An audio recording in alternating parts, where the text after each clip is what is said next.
Lulu sports items cricket bat சூப்பராக இருக்குல்ல.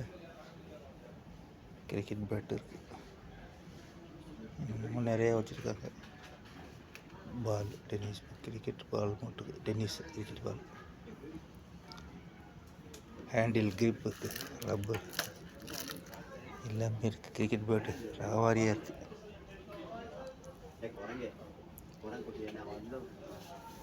வேலையை பார்த்துருவோமா? 3 கொய்து தினார், சாரி 29 கொய்து தினார், அதாவது 30 தினார்னா ஒரு தினார் 270 ரூபா கணக்கு பண்ணிக்கோங்க. டென்னிஸ் பேட்டு பயங்கரமான ரேட்டில் இருக்குது. ஓகே.